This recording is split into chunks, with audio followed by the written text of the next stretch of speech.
नमस्कार दोस्तों। Rapid revision in nursing का आज है हमारा डे 22 और आज हम कवर करने वाले हैं पीडियाट्रिक नर्सिंग के 41 लाइनर जो कि हैं quick revision for exam preparation. और इसमें हम कवर करेंगे essential facts and concept useful for quick revision and these one liners provide a comprehensive snapshot that aids in rapid review of key pediatric nursing concepts and clinical facts. If more detailed notes or specific topics are needed, यदि आप कोई चाहते हैं कि कोई specific topic हो, detailed notes आप अगर कोई चाहते हैं तो आप हमारे चैनल पर बने रह सकते हैं, हमारे चैनल को सब्सक्राइब कर सकते हैं।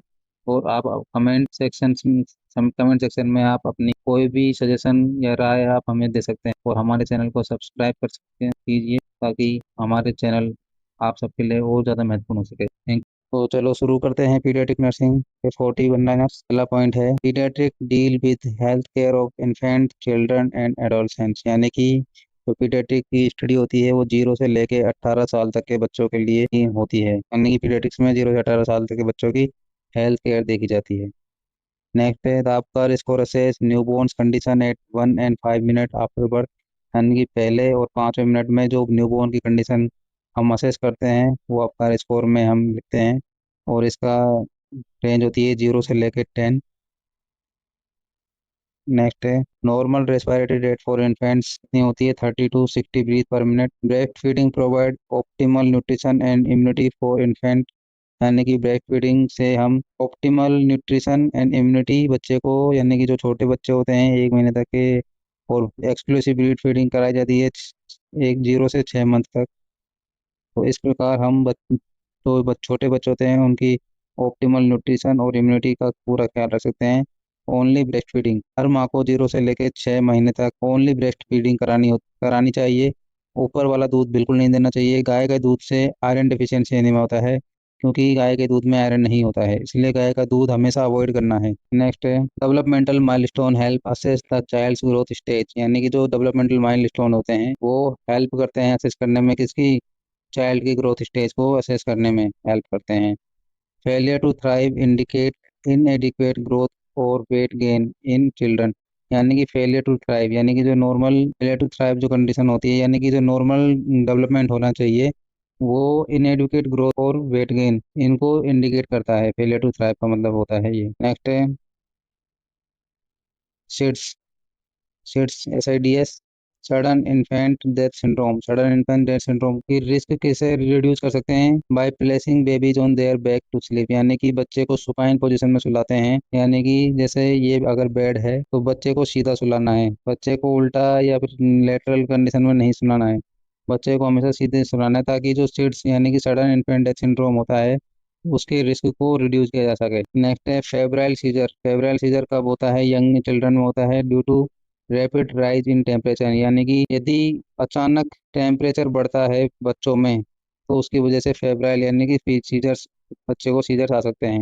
मतलब जो छोटे बच्चे होते हैं उनमें अगर अचानक से टेम्परेचर बढ़ जाए उनके शरीर का तो फेब्राइल सीजर उनको हो सकते हैं। नेक्स्ट है vaccination prevents many childhood infectious disease, यानी कि जो वैक्सीनेशन होती है उससे बहुत बच्चों की, यानी कि जो चाइल्डहुड में तो इन्फेक्शियस डिजीज, यानी कि जो एक से दूसरे व्यक्ति में फैलती है, इन्फेक्शन होता है, उनको प्रिवेंट किया जाता है वैक्सीनेशन के द्वारा। नेक्स्ट है Kawasaki disease cause inflammation of blood vessels in children, यानी कि जो कावासाकी डिजीज होती है वो कोज करती है क्या? इन्फ्लामेशन ऑफ ब्लड वेसल, यानी कि जो ब्लड वेसल्स होती हैं उनका इन्फ्लामेशन हो जाता है कावासाकी डिजीज में।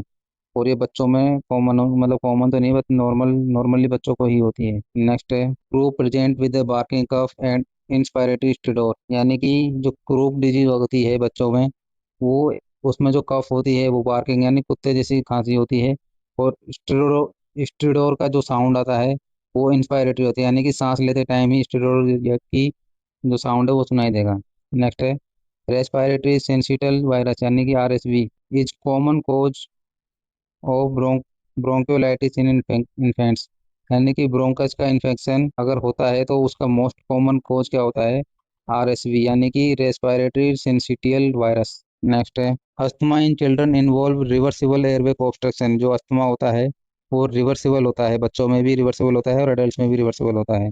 अगर इरिवर्सिबल कंडीशन है तो वो COPD होती है जो कि एडल्ट में ही होती है। नेक्स्ट है dehydration in children is assessed by skin turgor and mucus membrane dryness. जो डिहाइड्रेशन होता है बच्चों के अंदर, वो कैसे असेस करते हैं? स्किन टर्गर और म्यूकस मेम्ब्रेन ड्राइनेस को देखकर ही असेस किया जाता है। नेक्स्ट है, जो मीजल्स प्रेजेंट होती है उस मतलब उसका पता कैसे चलता है? कोप्लिक स्पॉट्स, यानी कि मीजल्स में कोप्लिक स्पॉट पाए होते हैं और मैक्यूलो पेपुलर रेसेस होते हैं। यानी कि यदि शरीर स्किन के ऊपर कोप्लिक स्पॉट्स और मैकुलर पेपुलर रेसेस हो रहे हैं तो इसका मतलब कि आपको बच्चे को मीजल्स हो चुका है। नेक्स्ट है, lead poisoning can cause congenital deficits in children. यानी कि लेड की पॉइजनिंग से बच्चों में कंजेनाइटल मतलब डेफिसिट्स हो सकते हैं, यानी कि कंजेनाइटल डिजीज हो सकती है। यानी कि बच्चा जन्मजात कुछ ना कुछ बीमारी लेकर पैदा हो सकता है अगर लीड है आपके डाइट में या फिर आपके कहीं न्यूट्रिशन में लेड की पॉइजनिंग हो गई है। तो बच्चा हो सकता है कि आपके बच्चे को कोई ना कोई रोग लेके पैदा हो। कोई भी रोग लेके पैदा होता है कोई बच्चा तो उसको कंजेनाइटल डिजीज कहते हैं। नेक्स्ट है, children have a higher metabolic rate and oxygen demand than adult. यानी कि बच्चों के अंदर मेटाबॉलिक रेट ज़्यादा होती है और ऑक्सीजन की डिमांड भी ज़्यादा होती है। अगर मेटाबॉलिक रेट ज़्यादा होगी तो ऑक्सीजन की डिमांड ऑटोमेटिक ज़्यादा होगी एडल्ट की तुलना में। यदि यानी कि एडल्ट की तुलना में बच्चों में ऑक्सीजन डिमांड और मेटाबॉलिक रेट ज़्यादा होती है। नेक्स्ट है, paediatric dosing of medication is usually based on weight. यानी कि जो पीडियाट्रिक डोज होती है मेडिकेशन देने की, यानी कि बच्चों को कितना मेडिकेशन देना होता है, वो यूजली वेट पर डिपेंड होता है। मतलब उसकी एज से कोई मतलब नहीं होता बच्चों में बच्चे का वजन देखा जाता है। नेक्स्ट है, congenital heart defect like tetralogy of Fallot coach cyanosis. यानी कि यदि कंजेनाइटल हार्ट डिफेक्ट यानी कोई जन्मजात हार्ट डिफेक्ट है बच्चे में, तो अगर टेट्रोलॉजी ऑफ फैलेट है तो उसकी वजह से साइनोसिस हो सकता है। नेक्स्ट है, hand foot mouth disease cause oral sore and rash on hand feet. यानी कि अगर हैंड फुट माउथ हाथ पैर और मुंह की डिजीज है तो ओरल सोर हो सकते हैं, हाथ और पैरों में रेसेस हो सकते हैं। Next, infant botulism result from injection of clostridium botulinum spore. यानी कि जो इन्फेंट में बोटुलिज्म होता है, इन्फेंट बोटुलिज्म इसकी वजह से होता है इंजेक्शन, यानी कि उसने मतलब कि डाइट के अंदर क्लोस्ट्रीडियम बोटुलिनम स्पोर्स खा लिए हैं, इसकी वजह से इन्फेंट बोटुलिज्म हो सकता है। नेक्स्ट है, thalassaemia is a hereditary haemoglobinopathy affecting children. यानी कि जो थैलेसीमिया है हेरेडिटरी, यानी कि माँ बाप से बच्चों में आ रही है कोई भी बीमारी, हेरिडिटी कहलाती है। होमोग्लोबिनोपैथी यानी कि हीमोग्लोबिन की बीमारी होती है जो कि चिल्ड्रन को अफेक्ट करती है, बच्चों में अफेक्ट करती है थैलेसीमिया। नेक्स्ट है, paediatric patients are prone to otitis media due to shorter Eustachian tube. यानी कि जो बच्चों के अंदर यूस्टेकिन ट्यूब होती है उस वो एडल्ट की तुलना में छोटी होती है, इसलिए जो बच्चे होते हैं छोटे बच्चे पीडियाट्रिक पेशेंट वो बहुत ज़्यादा प्रोन होते हैं किसके? ओटाइटिस मीडिया के। इनको बहुत जल्दी ओटाइटिस मीडिया हो सकता है। नेक्स्ट है, respiratory distress syndrome is common in premature infant. यानी कि जो रेस्पिरेटरी डिस्ट्रेस सिंड्रोम होता है वो प्रीमेच्योर यानी कि 37 वीक से पहले अगर कोई बेबी बर्थ हो रहा है तो वो बहुत ज़्यादा मतलब कि उसको बहुत कॉमन है उसके कि रेस्पिरेटरी डिस्ट्रेस सिंड्रोम हो जाए। नेक्स्ट है, neural tube defect occur due to folic acid deficiency during pregnancy. यानी कि अगर प्रेगनेंसी में कोई लेडी अर्ली प्रेगनेंसी में फर्स्ट ट्राइमेस्टर में अगर कोई प्रेग्नेंट लेडी फोलिक एसिड नहीं ले रही है तो हो सकता है कि बहुत ज़्यादा चांस है कि उसके बच्चे को न्यूरल ट्यूब डिफेक्ट हो जाए। नेक्स्ट है, jaundice in newborn's is caused by elevated bilirubin level. यानी कि जो बिलीरुबिन का लेवल है वो न्यूबॉर्न में जॉन्डिस क्रिएट करता है, जिसकी वजह से बिलीरुबिन का लेवल बढ़ जाता है। नेक्स्ट है, paediatric HIV infection can be transmitted vertically from mother to child. जो पीडियाट्रिक एचआईवी इन्फेक्शन है कैन बी ट्रांसमिटेड यानी कि बहुत बहुत कम मतलब बहुत ज़्यादा चांस है कि जो मदर है मदर से बच्चों में आ जाए। जो एचआईवी का इन्फेक्शन है वो माँ से बच्चों में हो सकता है, पीडियाट्रिक यानी कि बच्चों को। नेक्स्ट है फेलियर टू पास म्यूकोनियम में इंडिकेट हिर्सुस्पंग डिजीज। यानी कि अगर किसी बच्चे ने म्यूकोनियम पास नहीं किया है, जैसे न्यूबॉर्न बेबी होता है, अगर उसने म्यूकोनियम का मतलब होता है फर्स्ट स्टूल यानी कि पहली टट्टी, अगर पास करने में फेल हो जाता है बच्चा यानी कि वो पास नहीं कर पाता है तो बहुत ज़्यादा इंडिकेशन है कि उसको हिर्सुस्पंग डिजीज हो सकती है। नेक्स्ट है, gastroenteritis in children leads to diarrhoea and vomiting. है जो गैस्ट्रोएंटेराइटिस इन चिल्ड्रन यानी कि जो गैस्ट्रोएंटेराइटिस यानी कि जो हमारे डाइजेस्टिव सिस्टम है उसकी जो डाइजेस्टिव ट्रैक है अगर उसका इन्फेक्शन हो गया है तो उसकी वजह से डायरिया और वोमिटिंग बच्चों में कॉमनली हो सकते हैं। Club foot talipes equinovarus is a congenital deformity of the foot, यानी कि कंजेनाइटल का मतलब आप समझ गए हैं, यानी कि वो पैर की ये कंजेनिटल डिफॉर्मिटी है क्लब फुट। नेक्स्ट है child abuse sign include unexplained bruise and fracture, यानी कि अगर आपको कोई मतलब आपके पास कोई भी आता है बच्चे में, अगर कोई ब्रूसेस या और फ्रैक्चर के अगर कोई दिखता है कोई साइन, तो इसका मतलब है कि उस बच्चे के साथ मैं भी उसके साथ अब्यूज हुआ है, कोई छेड़छाड़ी हुई है, मतलब कि उस बच्चे का डिटेल्ड अगर वो एक्सप्लेनेशन नहीं कर पा रहा है। नेक्स्ट है पीडियाट्रिक पेशेंट्स हो different vital sign normal range than adult, यानी कि जो पीडियाट्रिक बच्चों मतलब पीडियाट्रिक यानी कि बच्चों के अंदर जो वाइटल साइन होते हैं उनकी रेंज जो नॉर्मल रेंज होती है वो एडल्ट की तुलना में अलग होती है, डिफरेंट होती है। नेक्स्ट है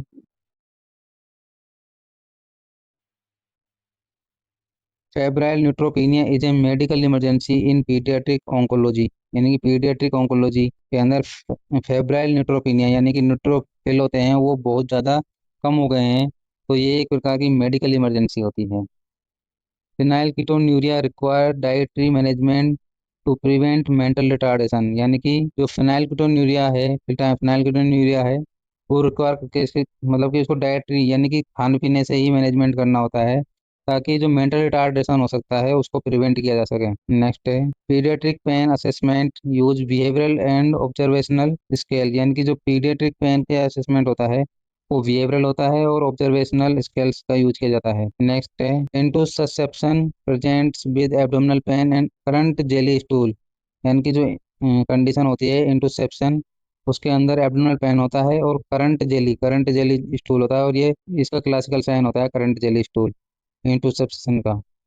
नेक्स्ट है children's bone heal faster due to thicker periosteum, यानी कि जो बच्चों की बोन होती हैं वो बहुत तेजी से हील करती हैं क्योंकि उनका जो पेरियोस्टियम है वो बहुत ज़्यादा मोटा होता है। नेक्स्ट है the infant fontanelle close by 18 to 24 month, यानी कि जो एंटीरियर फोंटेनल होता है वो क्लोज होता है 18 मंथ पर, जो पोस्टीरियर फोंटेनल होता है वो क्लोज होता है 1.5 मंथ पर, यानी कि हम इसको कह सकते हैं 1.5 ईयर एंड 1.5 मंथ। इसको 6 वीक कह सकते हैं और इसको 18 मंथ कह सकते हैं, कुछ भी याद कर सकते हैं। Paediatric nursing emphasise family centred care and psychological support, तो पीडियाट्रिक नर्सिंग होती है वो फैमिली सेंटर्ड केयर के लिए होती है और साइकोलॉजिकल सपोर्ट मतलब कि माँ बाप को साइकोलॉजिकल सपोर्ट देने के लिए होती है। Thank you. वीडियो अगर पसंद आ रही है तो आप हमारे चैनल को सब्सक्राइब कीजिए और हमारे चैनल को अपने दोस्तों के साथ शेयर कीजिए, और कमेंट सेक्शन में आप हमें कुछ भी सुझाव दे सकते हैं। Thank you.